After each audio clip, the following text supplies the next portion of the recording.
Good afternoon. I'm Claire Shapiro. Susan Boisseau and I are excited to be chairs of today's program, and we extend a warm welcome to those watching virtually. Please know we will have the usual time for Q&A at the end of the program. Please text your questions to 804-301-5718. Now it's my great pleasure to introduce my friend, Susan Winiecki.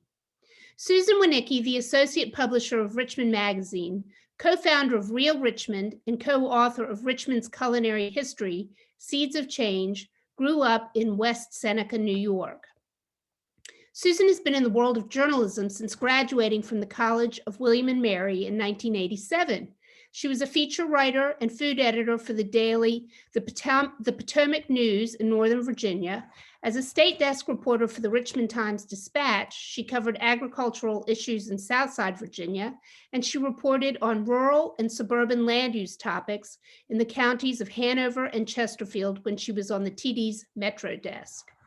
In 1996, she became editor-in-chief of Richmond Magazine and slowly began overhauling its coverage by including investigative reporting, comprehensive service packages, and of course, in-depth food community coverage.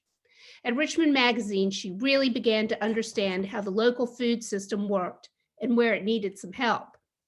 In her time at the magazine, she has worked to build events that highlight aspects of the Richmond community. From 2008 to 2019, she has been part of the planning team for Broad Appetit, a downtown arts district event in June that includes more than 100 local growers and restaurants on Broad Street. The event supports Feed More and draws nearly 40,000 on the first Sunday in June. She also created the Elbies, a celebratory night for the Richmond region's restaurant community. This event, in 3 years, has grown to be an anticipated evening for the industry, regional food press, and for the more than 800 guests. The Elbies benefit 3 food service nonprofits every year, including Slow Food and Shalom Farms. Outside of the magazine, Susan is regularly asked by local groups to speak about Richmond. She gave the welcoming address at the Southern Foodways Alliance Summer Symposium on Women in Food, the SFA's first group trip to Richmond. In 2010, she and Richmond author Maureen Egan created a weekend food tour company called Real Richmond. She and Maureen wanted to get residents and visitors into our vibrant city neighborhoods on foot to meet our chefs and our artisan makers. 10 years later, Real Richmond continues to tour. Susan also co-founded Fire, Flower, and Fork Weekend, a 4-day gathering of the food curious that included 45 food and history-related talks and demos, an urban state fair, collaborative meals around the city with chefs from around the country with Virginia ties, book signings, and a Meet the Makers tent. The event was rated in the top 3 food events in the country in 2019. In addition to food-related service, Susan is immediate past chair of Richmond Habitat for Humanity, a co-founder of the Holly Fund, and founding board member of the Podium Foundation, a literary journal for RPS students. She has served as president of the Virginia Press Women and is a board member of the Central Virginia March of Dimes and Dress for Success. She's chaired the March of Dimes Chef's Auction and the Multiple Sclerosis Society's Grand Kitchen Tour. She also led the Journalism Explorer program through the Robert E. Lee Boy Scout Council and has served as vice president of the Forest Hill Neighborhood Association. Susan's professional awards include the YWCA's Outstanding Women in Communications Award and the Virginia Press Women's Distinguished Service Award. The magazine has won the Virginia Press Association's 2019 Award for Journalistic Integrity and Community Service, and the University of Missouri's and the City and Regional Magazine Association's Award for General Excellence. Welcome, Susan. Thank you so much, Claire, and good afternoon, everyone.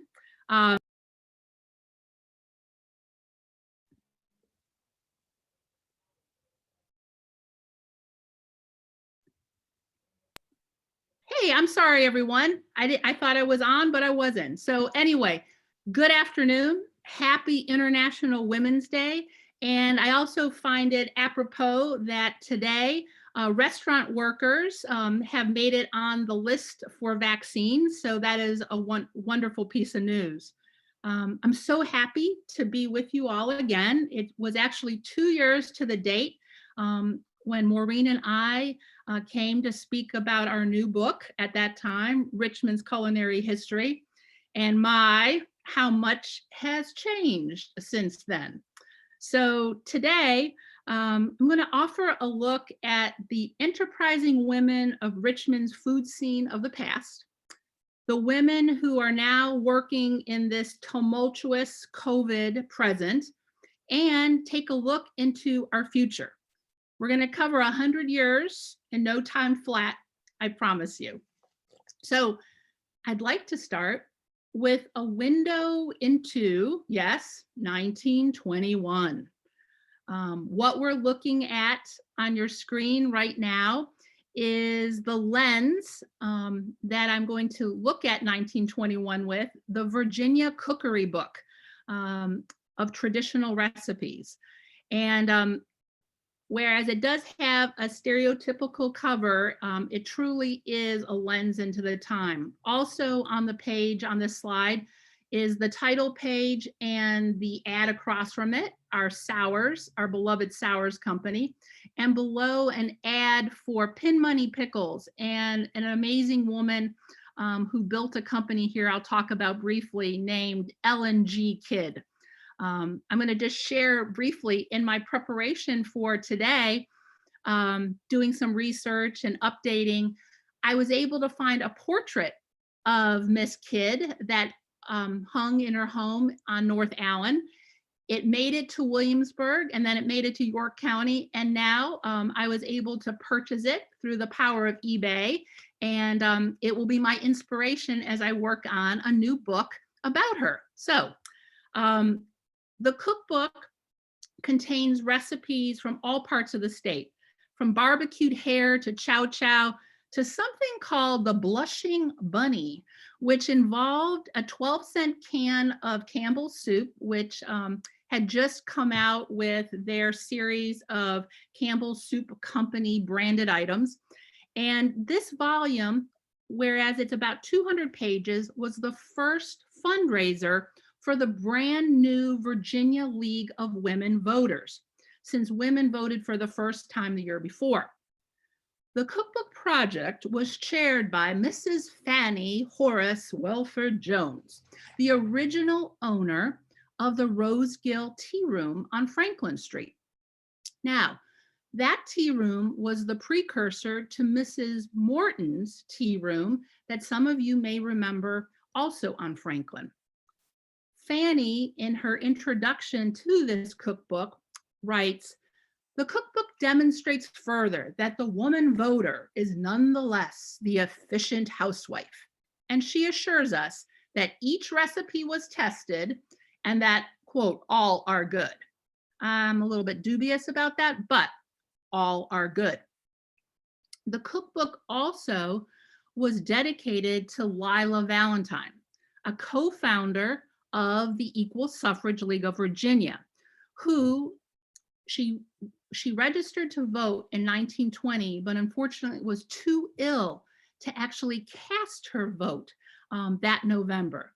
And sadly, she passed away in July of 1921 before the cookbook came out. And the dedication to her reads, "Our valiant pioneer for the enfranchisement of Virginia woman, who saw the potential of unshackled womanhood." I thought that was a bit of an interesting turn of phrase, because Lila and other members of the Equal Suffrage League did not champion the vote for Black women in public. Lila Valentine felt it would impede the passage of the vote. Thus, they did not incorporate Black women into their movement at the time. The League's cookbook tells stories throughout its ads too. Sour's ad across the title page, again, was successful because of Olga Sour. She was a marketer extraordinaire, And at this time, they were in business already 32 years, which is mind-blowing. Also advertising in the book, in the corner there, was the Virginia League of Women Voters treasurer at the time, as well as the owner of Pin Money Pickles, Mrs. Ellen Kidd. Her plant on Marshall Street shipped 1,000 barrels of her gherkin pickles a day around the world. So 1921 was a synergistic time of Richmond women reformers, of women business owners coming into their own, supported by the formation of the League of Women Voters and by the Virginia Federation of Business and Professional Clubs, also led by Pin Money Pickles, Ellen Kidd, and the cookbook chair herself, Fanny Jones. So in tandem, also going on at this time, is the Richmond Women's Exchange. A precursor of sorts, I'm going to make an analogy to food halls and what's going to be happening with food halls here in Richmond. The Women's Exchange was a place where women consigned foodstuffs to sell, a place which gave rise to Mrs. Fearnow's Brunswick Stew, the Mixing Bowl, and Sally Bell's Kitchen. But 1921 also showed a time of deep Jim Crow separations. Recipes in the book from Black cooks and households were only attributed to the cook's first name, and then they were in quotes, Georgia, Virginia. And Broad Street still served at this time as a dividing line between white and Black Richmond. On the north side of Broad at this time, there was also educator Virginia Randolph's Industrial Colored Exchange. And at this exchange, Virginia Randolph students who were learning cooking and sewing and canning were able to sell their goods there and then take those profits and put some of them back into her school. So the development of technical education was really fueled here in the region by Virginia Randolph, and it truly led to present day programs in our high schools and in our community college system. The demand for food professionals was literally at a frenzy. People were always asking that they needed help. If you can recall the days of 2019 and 2020, we had culinary education programs in almost every regional high school. And then at the time, 2020, Reynolds was getting ready to open up its state-of-the-art facility called the Kitchen at Reynolds. And again, that was for food service training and food production. So again, we've traveled fast. We're right now in 2020, and truly in the Richmond region, we had women-owned restaurant groups. Michelle Williams's Richmond Restaurant Group. She's also a J. Sarge alum. We had Brittany Anderson's 3 restaurants going strong. We had female leaders in the bar programs across the region. And we had a handful of Black and women-owned businesses. Ida Mamusu's African on Main, Velma Johnson of Mama J's, of course.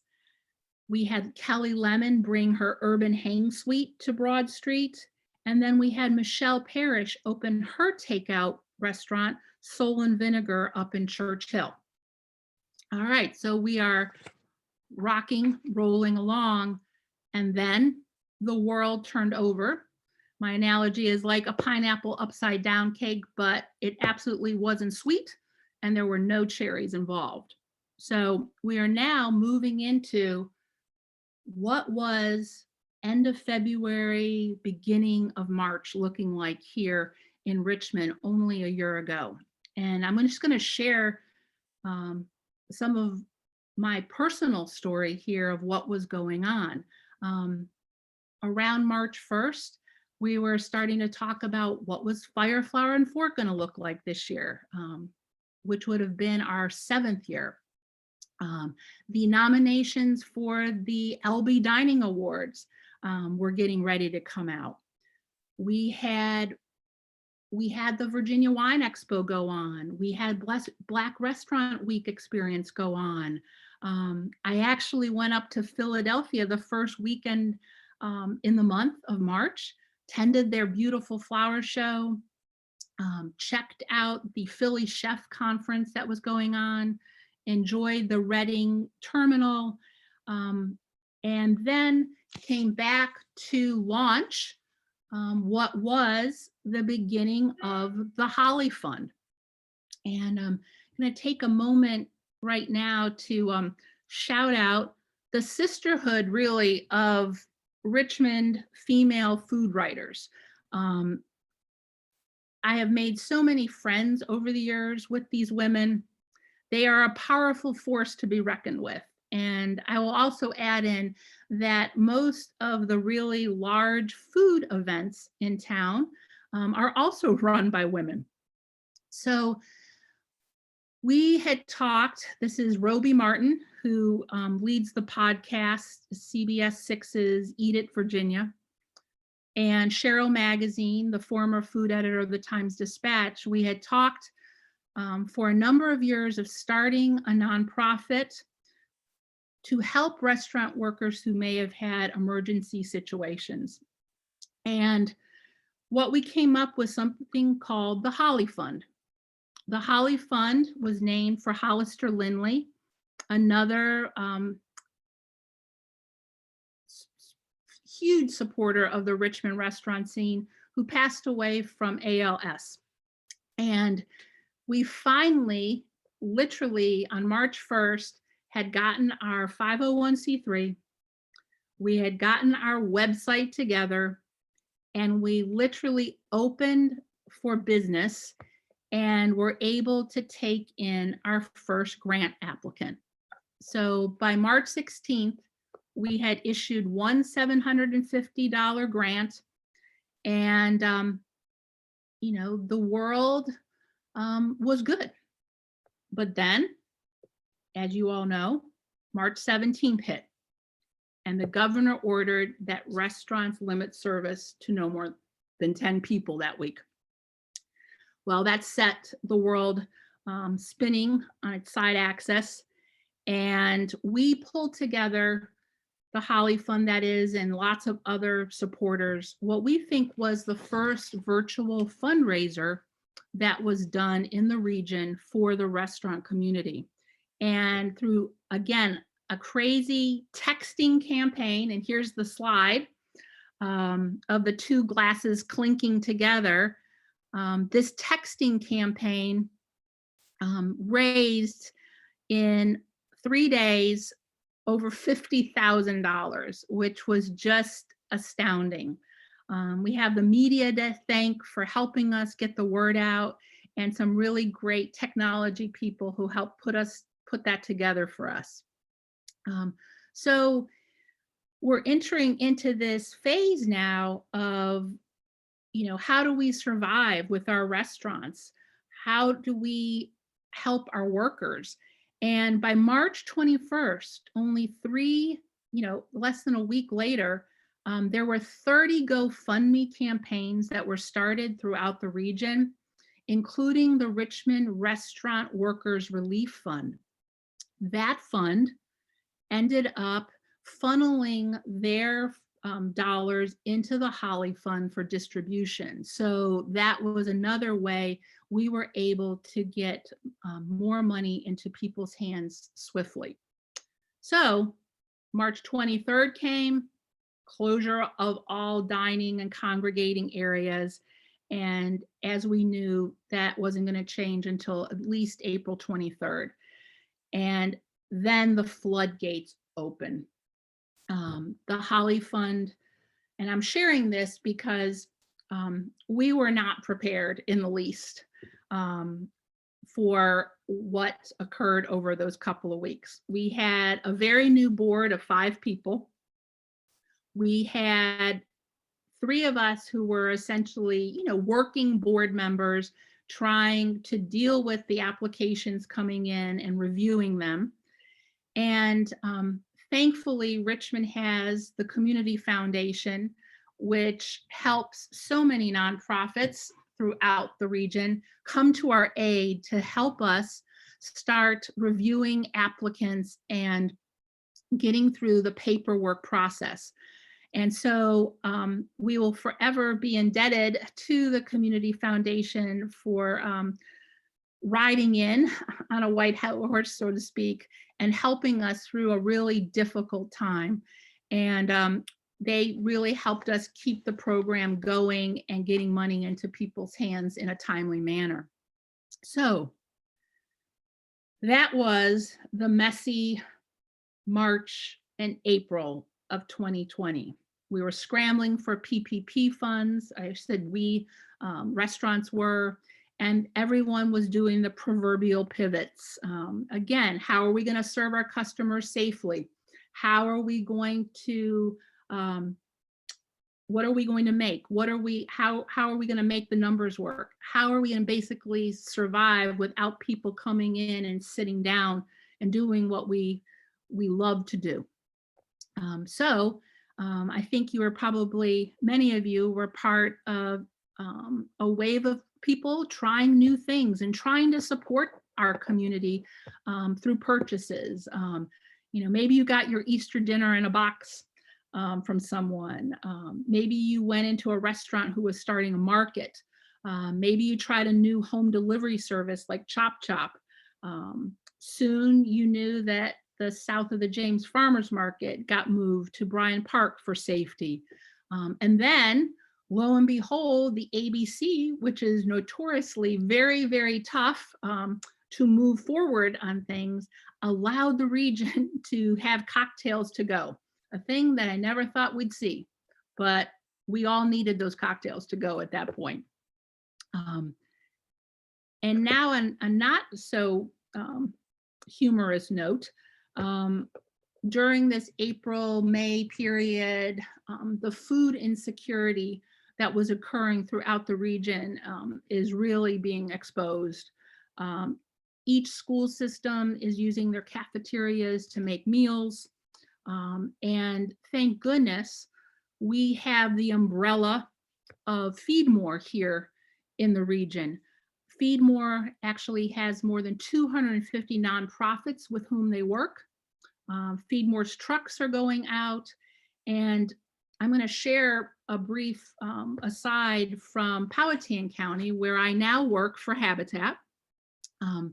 Their group Feeding Powhatan on Wednesday nights were driving through, 1,700 people were driving through to pick up boxes on Wednesday nights every week. And this is for a county with a little less than 30,000 people. And by the end of this December, Feeding Powhatan had put more than 79,000 meal boxes in people's trunks throughout 2020. So again, very fortunate that we do have that strong structure in Feed More and all these incredible nonprofits and churches and schools who are helping. All right, take a breath. It's May 2020. All right, looks like governor's restrictions are going to ease up a little bit on what restaurants can do, which is wonderful. Richmond Restaurant United is formed at this point with Brittany Anderson and Michelle Williams and other restaurateurs. And they're urging the governor and the mayor to help them with grants, to communicate with them better than what had been going on. And it looks like, things are maybe unwrinkling a little bit. By the end of May, there was another effort to raise money for Black-owned restaurants by the women who created the Richmond Black Restaurant Experience. But then the world shifted again. And the murder of George Floyd put protesters on the streets here in Richmond from May 29th through August 20th. And the slide that I think is going to go up in a moment will show us a little bit of just a bit of an aftermath of one of the protests that were led down Broad Street. There's comfort and people cleaning up after outside their restaurant. In the cake that I'm showing, I'll talk a little bit in the next few minutes about an effort, actually a national effort by bakers. And then the picture up top is a group, a family actually, also I'll reference, who started Richmond's newest farmers market. So with this slide, we've entered this summer period, this very, very tumultuous summer period. Restaurants are damaged along Broad Street as well as other businesses. They're damaged along West Grace, and residents now, some are reluctant to come downtown and actually support these restaurants who are already struggling. Broad Appetit, what has been a joyous, very diverse festival along Broad Street, of course, cannot happen. And instead, there's a virtual fundraiser by Broad Appetit to help the businesses along Broad with their repairs and to raise more money for Feed More.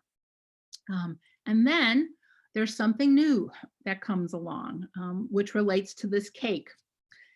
It's Richmond Bakers Against Racism. On June 20th, more than a dozen Richmond bakers took part to benefit organizations fighting for racial equality. And heading this up nationally is a James Beard semifinalist named Paulo Velez of Washington. Paulo actually came to Fire, Flour, and Fork in November of 2019 and cooked with Brittany Anderson. Paulo challenged her fellow bakers to fight and stand up against the unjust treatment of Black people. And through her social media efforts, more than 1,000 bakers around the world joined the cause. And in Richmond alone, through its first sale, Richmond bakers raised $70,000 to support organizations in our community.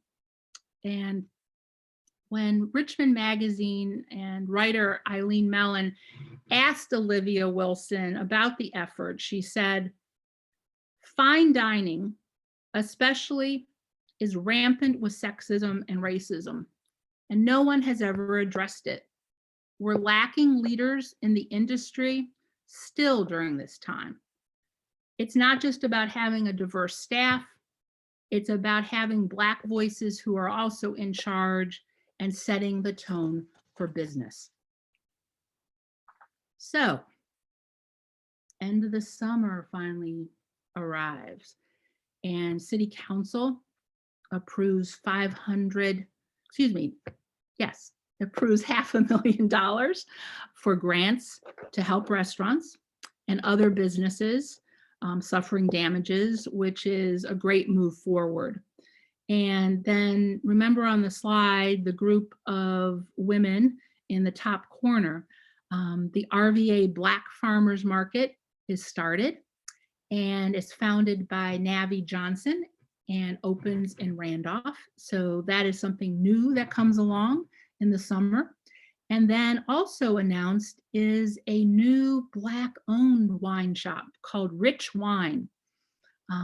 They are operating right now out of Urban Hang Suite, and these two Hanover natives moved back to Richmond and wanted to start something to break the wine industry out of what they called had been a cloak of wealth and privilege. And these two owners, Lance Lemon and Kristen Gardner, are focusing on natural wines and they will soon move into their new space off of Maury Street. So watch out for that to open soon. So we're finally into the fall, and more pop-ups are being started, and virtual classes, and takeout is still being added to our culinary mix so all of our restaurants can survive. And in September, at that point, Brittany Anderson does an interview with Richmond Magazine where she literally opened up the books to her restaurant to our reporters and just put it on the line to people to show everyone how finances work in a restaurant, how tight they are. And even though she was open for outdoor dining, had launched a crab delivery service, had done some virtual cheese classes, she was fighting to stay alive. And she shared with us that they break even at 100% capacity, which is about $40,000 a week minimum. But at the time, Brenner Pass was making anywhere from 15 to 25% of its pre-pandemic revenue. So those numbers were sobering, and I applaud her for being so courageous and sharing that with the Richmond community, because notoriously the Richmond community has not been one to talk about their books. So that's going on with restaurateurs. Fall arrives, Fire, Flower, and Fork is here, and we decided as a committee to, again, do some virtual programming every week that we thought was challenging through October, and then do a November day-long virtual event with the Virginia History Center, which they're great partners. And then I think we did what was probably the first virtual, excuse me, not virtual, thank God, the first drive-through book signing event in Richmond. It was a glorious day, November 7th. We were all waiting for election results. It was sunny. It was a wonderful day. And we had more than 100 cars come through the parking circle at Virginia Museum of History and Culture. Each car got a great big bag of food from Vivian Howard's team to keep them company as they waited, and folks were able to get a book signed and get a picture at an appropriate socially distant level. And it was just, I don't know, I think it was a needed shot in their arm for everyone, so to speak, to have an event like that. And we were very happy that it all worked out. And then by the end of the year, the city is hiring Jason Alley to be a restaurant liaison, and folks are still starting new businesses. We had a cafe open up at the Fulton School. There is Lainey Myers from Nota Bene, which ended up closing, opened up a pop-up called Oro with her incredible Italian pasta in the Hatch kitchen space. So things are continuing to change and morph. By February of this year, 50 restaurants had closed throughout the region. And to give you a little bit of context on that, our dining guide, when I was with Richmond Magazine, we had about 900 restaurants listed, so throughout the region. So we've lost at least 50 by February of this year, and I'm sure there will be more, but there are also people coming up with new concepts and opening their doors. Also, a sobering point is that about 20% of the restaurant and hospitality jobs have been lost in the state of Virginia. So that will be something that workforce development folks who are around the state will need to be dealing with. after this latest round of stimulus and unemployment extensions are up. But this month, or as of this today, the Richmond Black Restaurant Experience has opened and has 40 restaurants participating, including newcomers, Lily Pearl, which went into the old pasture space, and the Beat Box. So you can do takeout, delivery, pickup, starting today all the way through March 14th.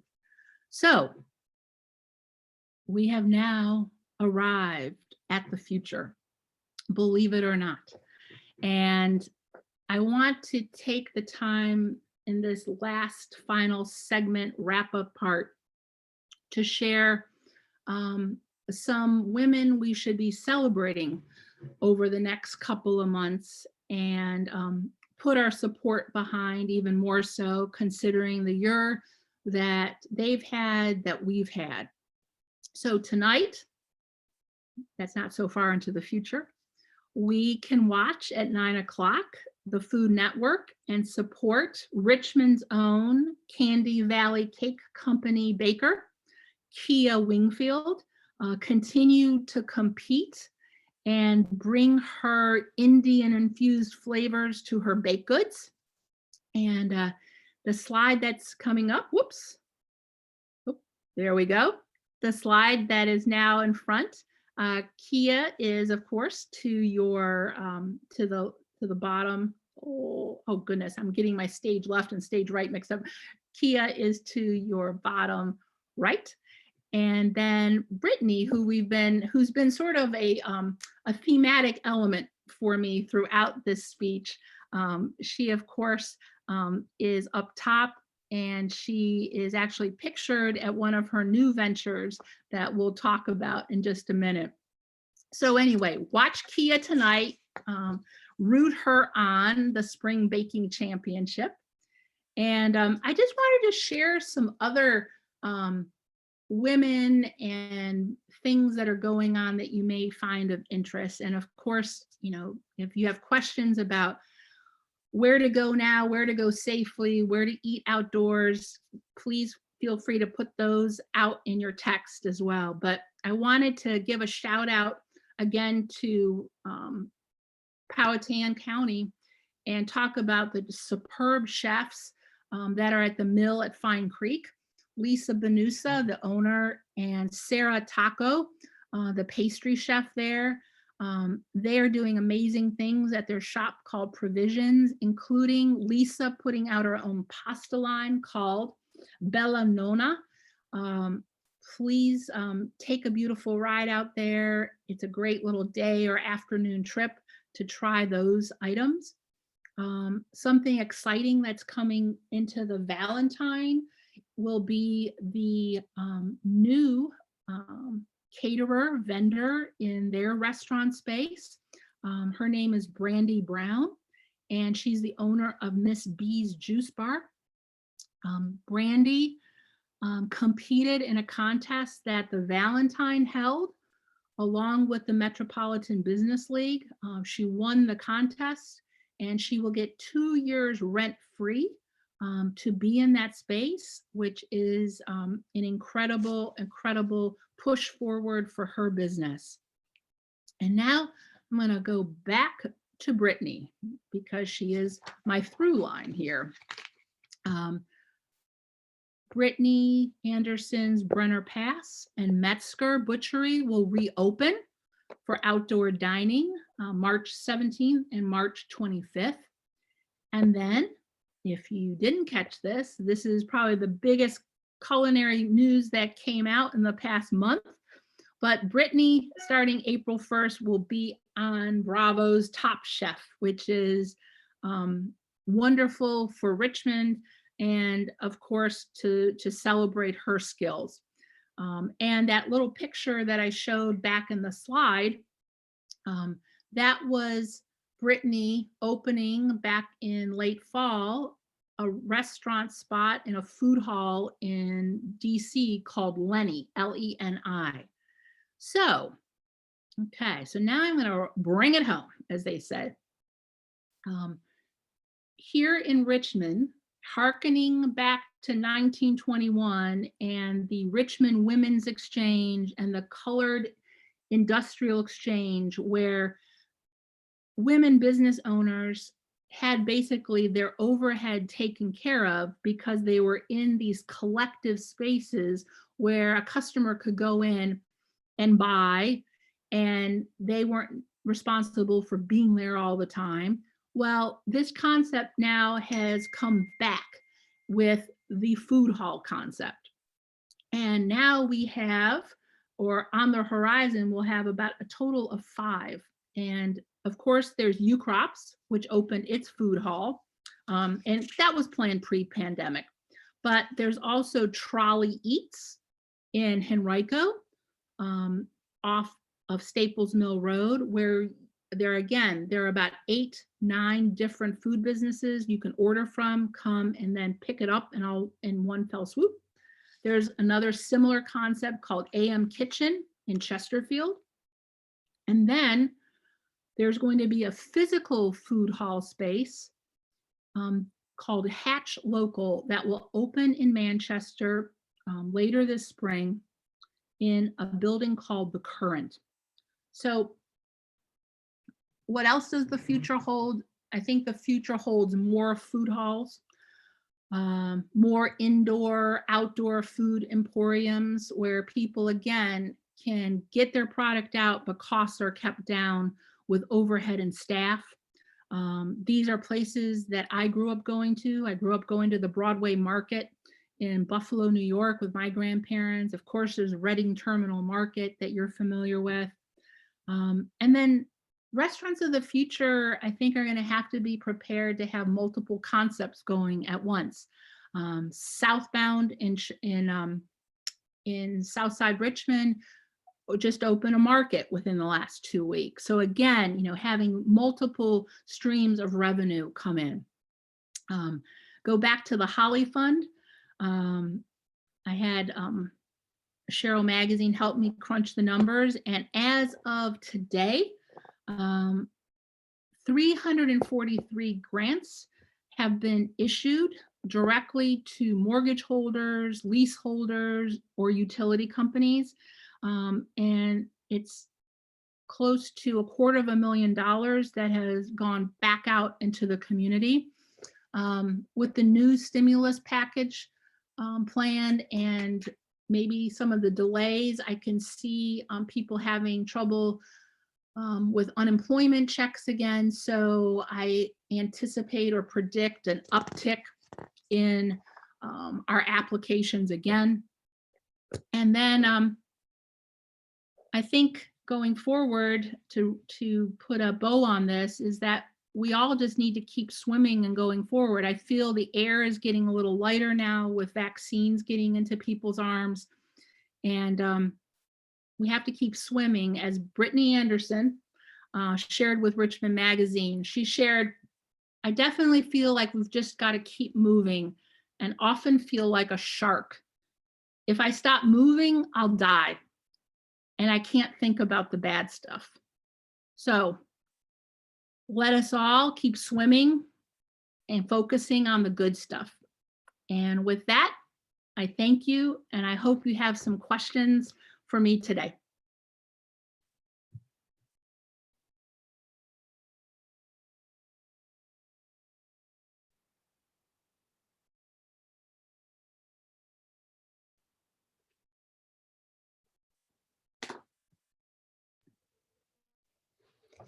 Susan. Claire. Hi, thank you for Hi. that wonderful talk. That was fabulous. And I have a few questions for you. Great. One question is a sort of general question. Chef Jose Andres and the World Central Kitchen have launched an incredible program to feed our country, the world, in times of in hardship. And Chef Andreas has indicated that the way to address hunger in our communities is through restaurants. We're wondering if if you know of any initiatives in Richmond that have embraced Jose Andres's theory and are thinking about feeding our community. So thank you, whoever brought up his name. I appreciate it. We've tried to get him to Fire, Flower, and Fork the last couple of years. I crossed my fingers at some point, but he's a busy guy. Here are some things that I've heard about, and then are other things I wish we would explore. Right now, restaurateurs feeding other restaurateurs, that was going on during all of this. We had a number of the food distribution companies like Cavalier Produce, making boxes for restaurant workers, which has been great. Some of the concepts that I'd like to see explored, and I'll ask my sisterhood of food writers about this and can get back to you all. There are some incredible programs in other cities where restaurants have been opened and patrons come in and pay what they can. And I think that is such an interesting concept and should be looked into here. It's a concept that I think could be really, really well received. There's an actually incredible restaurant space that's above the kitchen at Reynolds. And it's a huge space. And I've visited it, and I often think that could a program like that go into that facility in the East End and be something wonderful for the community and the region overall. And then as a side note, I think we're looking at fairness of front of staff, back of house staff, the whole tipping issue. Some restaurants now doing away with tipping completely, and restaurants, trying to pay all of their workers, a set hourly, a higher set hourly, and looking at our food professionals as professionals, not tip earners, essentially. I hope that helps. That's great. Thank you. Let's see, another question. Last fall in Stanton, they closed the streets and the downtown restaurants moved their tables outside. Is anyone in RVA thinking of doing anything like this? All right, well, I'm sure many of you have read the challenges to getting outdoor seating, of years past. In the last 5 years, that was always a huge headache with especially City of Richmond. Thank goodness that has, of course, loosened up because restaurants are trying to survive right now. But to this viewer's question, yes, I can see it, closing the street off along Gray Street, where everyone can put tables in the middle of the street and the restaurants serve from the side. Denver actually has this in one of their historic districts, and I was able to see that a couple of years ago. I think it would be an incredible concept to take and use. Maybe you've even given us an idea for Fire, Flower, and Fork, even to do it for a week, let's say, during that event and test it. So I will check around, and if I hear of something more definitive happening sooner, I'll be sure to share it with you all. Thank you. A quick one, is Provisions at the Mill at Fine Creek a restaurant or a food shop or both? Okay, so all right, I feel like I'm like being their champion, but they need to get out there. Provisions is a coffee bar where one of Lisa's daughters and son-in-laws have come from Brooklyn, and they're professional baristas. They have set up there. You can get pastries to go. You can get sandwiches to go. And now you can also get the frozen pasta line to go as well. They have an outdoor seating area where you can bring your goods and goodies and sit down and enjoy the outdoors. So it's not a formal restaurant. A question about moving forward. We've seen the incredible growth in Scott's Addition in recent years of restaurants. We're wondering if you see going forward, you mentioned the Hatch Kitchen Food Hall in Manchester. I also know several other food emporiums that are going on in Blackwell. Where do you see the next frontier for food in Richmond? Oh, that's a great question. Well, um, it's already happened and Claire lives in my neighborhood. So to see what has happened even the last 5 years along Forest Hill and Westover Hills Boulevard is astounding. So I'm wondering if something may be going in there. You mentioned Blackwell, and thank you for doing that, because that entire neighborhood through the Hatch Kitchen is being transformed with a lot of Black-owned businesses too going in to that historically Black neighborhood, which is wonderful. As far as another area of town, you know what? I want to say throughout the region, I think Ashland will continue to grow. They've got a lot of good things going on there. And I can see with sort of the rural migration going on too, that area really, really takes off. And I feel that now even being in Powhatan and what's happening. So anyway. That's great. Thank you. Let's see. So I've got some more coming in here. Do you have any recommendations for Monday dining in Richmond? First of all, for lunch and also for dinner. Wow, that is okay. Monday, I'm just writing it. Monday dining, lunch, and dinner. All right, I'm looking at my list. I think Shadbark is open. I want to double check that for this person. As far as lunch, I mean, I'm going to give the tried and true ones, like Can, because I'm thinking about spacious places where they're doing a good job of distancing too. I'm also going to check out I want you to check out Lily Pearl too, in the old pasture space.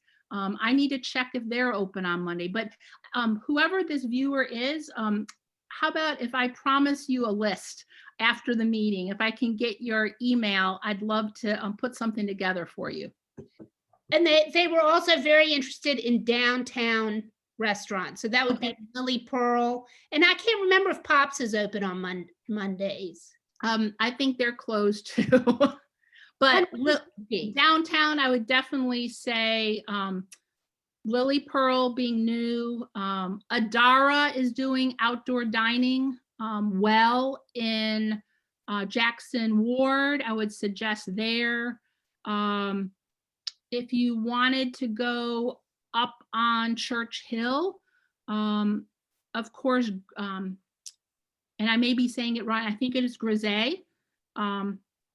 They have incredible tents that are heated, but have a one side that's completely open, so airflow is there. I'd suggest there. And then one that I alluded to earlier in the speech, Blue Atlas. It is a cafe market concept that opened in the Fulton School, and they are doing it really well. They have beautiful outdoor seating. It looks over the city. If you haven't been there, I think that's another, great little destination spot to go and check out as well. Oh, and one more. I'm sorry. I had a whole list here because I knew this was coming. A new concept by Dave Dunlap, who used to be the chef at Cork Hotel. He is now in Chesterfield, folks, at the Midlothian Chef's Kitchen. And he is doing this great thing where you order on Sunday. He's doing meals for four for $34.99, and you pick them up on Tuesday after 4. It is hands down one of the best deals. A meal for 4 for $34.99 by Dave Dunlap. So there. Susan, we've seen sad things happen, or potentially sad things happen, like Dutch and Company closing. and being replaced by smash burgers. Not to denigrate smash burgers, but do you see, looking into the future, that we're going to end up with restaurants that are doing things like burgers and very accessible cuisine, and fewer restaurants doing fine dining or that Well, which passes for it? I wish I knew and could predict to help out all of our restaurateurs. Um, but I go back to, let's use Southbound as an example. Um, Southbound has a very lovely menu. They have a spacious dining room, thank goodness for them. Um, but having this market concept now to try different things and then to appeal to people who don't want a sit down experience, I just think it's so smart. And people in other cities had started to do that. In Atlanta, and I'm losing his name right now because he had restaurants in Atlanta and Athens. But visiting other cities and seeing that concept a couple years ago, I thought it was brilliant. And those are the restaurants that are truly surviving this. And no, I don't think fine dining will go away, but I think we'll have fewer restaurants who do it, and the ones that do will also have a few other side gigs going on. Someone says stressful times call for comforting food. What recommendations for great, unique, comforting soup available for carry out? Comforting soup. All right, I am going to recommend the Westover. And again, as you can see, during the pandemic, even though I have tried to spread my love and coins across the city, you sort of go to what's near you. And I love anything that Chef Tuffy Stone is putting out at the Westover. He's doing some wonderful specials every day. That's also a great little place to go for lunch on a Monday, whoever was asking. And then, neighbor next door around the corner, Kitchenette. The Perkinsons are longtime restaurateur family in town. They were the founders of Mainly Pasta back in the day. Their soups are terrific. They're always doing something new, and it's takeout. And I truly feel like I'm part of the family there. And that's how they try to make everyone feel, even though it may be takeout outside the restaurant now. But I would suggest trying there too. Someone writes, I have a problem eating restaurant food because of the amount of salt they put in their food. After eating there, I gain at least 1.5 pounds the next day. What do you suggest about this? I'd love to patronize restaurants more than I do. Okay. Well, with the salt, I would suggest talking with the restaurateur or the general manager, even before you come in, and talk about, actually speaking with the chef and finding out, talking to them about what they are putting in their food. And, most chefs are pretty cool about talking to guests and patrons about their food. I think it's on the back end when people complain after eating something that they have the problem. So, I would, to this person who is concerned about salt, I'd love to supply a list of several chefs who are also doing great takeout meals, who I think would be very open to discussing their food with you. And I'm thinking about Ellie Bosch and Everyday Gourmet and Well Fed. Her food is superb, and I can see Ellie embracing those questions and making the customer happy. Susan, thank you so much. This has been such a wonderful talk, and you've cheered us all up that we're going to have restaurants left to go to very soon. Well, I want to thank everyone for staying with us and doing this virtually. I know it's not fun, but again, thank you for being such good guests. and asking such wonderful questions too. And I promise to follow up on those folks who had those questions. Thanks, Susan. All Thank right, you bye all. everyone. Bye.